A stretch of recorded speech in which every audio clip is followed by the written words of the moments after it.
Ladies and gentlemen, by now I know most of you know Geoffrey MOSIRIA. He's the Chief Officer for Environment in Nairobi County, and most of you know him because of his social media interaction. He's always on TikTok, Facebook, talking to the people, and more especially engaging the public in whatever thing that he's doing. Considering that he's also dealing with the environment, he has been to various parts of Nairobi County. So people know him very well. This video here, I want to wake up this gentleman. That is Geoffrey MOSIRIA.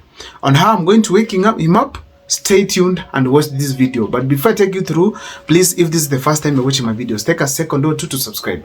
After subscribing, also my number is here. You can be able to reach out to me, share with me, and actually enlighten me further on how I can do my analysis to the best level. Also, let me give you 2 seconds to subscribe. Thank you so much. You can always use my number to support the channel whenever you can. Now, let me dive in. Why am I saying that I have to wake up Geoffrey MOSIRIA?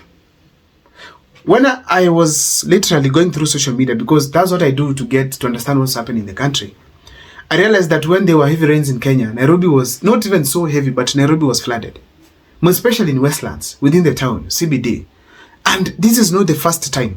This is something that has been happening ever since. When we have rains in Kenya, Nairobi is always a victim. We see floods all over, vehicles being swept away, people being displaced.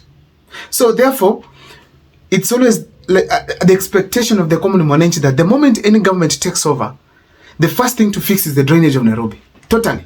So that whenever we have any heavy rains, we realize that at least these things are sorted.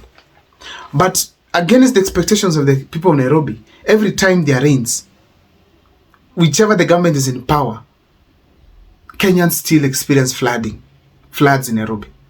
You realize that still Kenyans are suffering.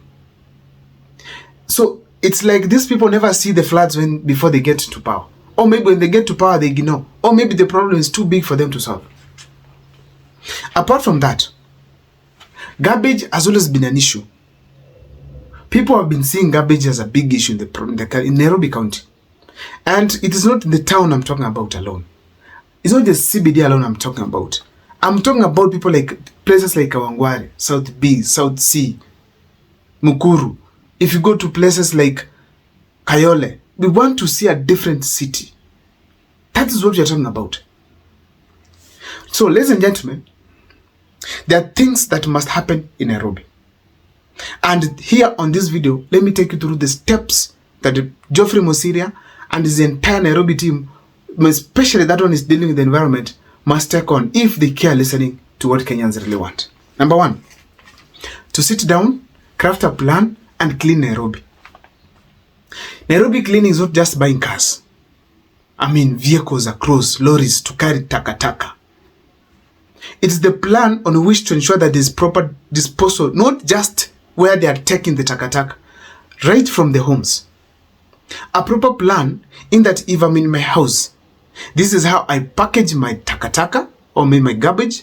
This is where I put it so that when the vehicles come, they are finding it at the right place. You cannot give it freedom that people give it free, like give the people freedom like they can decide to put taka anywhere and then people to come and collect it.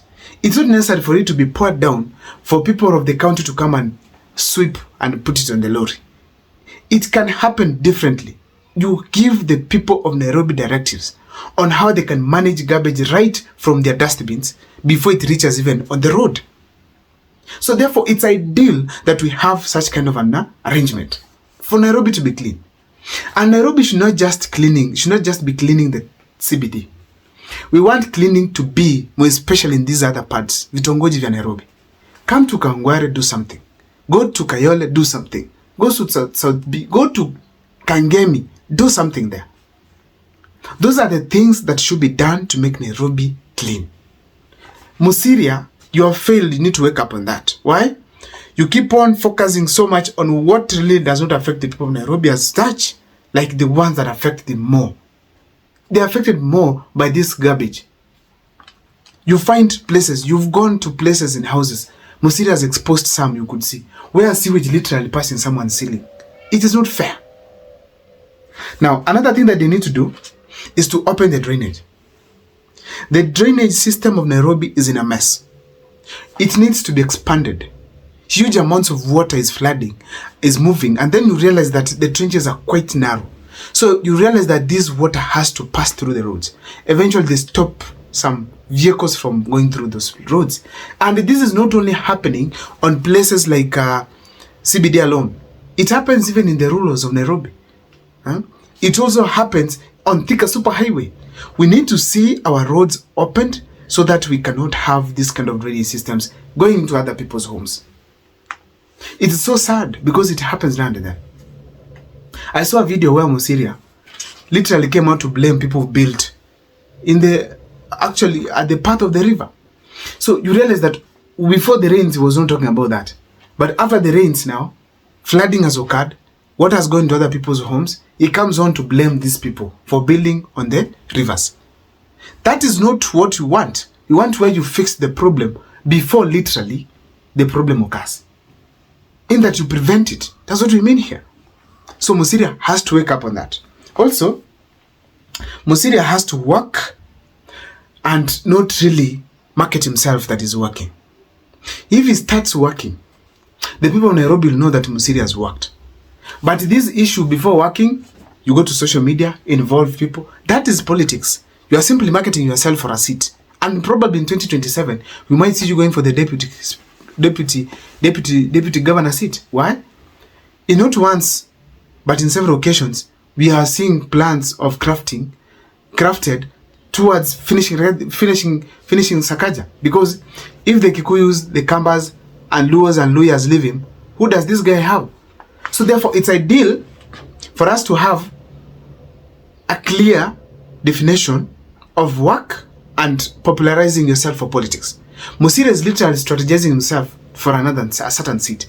But it cannot be fair that you're strategizing yourself for a certain seat instead of working for the people. Let people feel you that when MOSIRIA was here, this and that had happened. Let me give an example here. This guy goes to a place like, maybe let's talk of a certain club. He comes and says that this club here, it is within the residentials. So it should be relocated from here, or the noise must be regulated. There should be soundproofs. Well, that's a good move. But why was this club established there first? This club was first licensed by the county government. It is also being levied there. So it is ideal if they could have had some proper regulations to ensure that such kind of establishments do not occur at that place. Apart from that, MOSIRIA should have sat back and asked himself, why is it that these clubs are not put at the CBD, but they are taken to the people where people are living? It is simply because of the state of the Nairobi city, where there is theft. People literally can come and take things from you, mugging right left and center. We know that Nairobi is not safe even to operate, to even walk comfortably and hold your phone and do your stuff. So it is ideal that we can have strategies to ensure that the environment in Nairobi is safe. Those police officers moving around with MOSIRIA, they could be right now as we speak in Nairobi, ensuring that nobody's phone is snatched, all those thugs there are arrested, and that Nairobi is well maintained. There are proper CCTVs. We saw a member of parliament being shot in Nairobi, and he died. And that is not the first one. These kind of killings, they scare people from going to town at night. So people opt to where they can easily reach their homes. So it's ideal that MOSIRIA sits back with his team, with Sakaja, and craft a proper plan of dealing with Nairobi and get out of social media. I don't know what's your take as far as this is concerned, but I feel strongly Nairobi is failing because of such kind of behaviors. See you next time for more videos.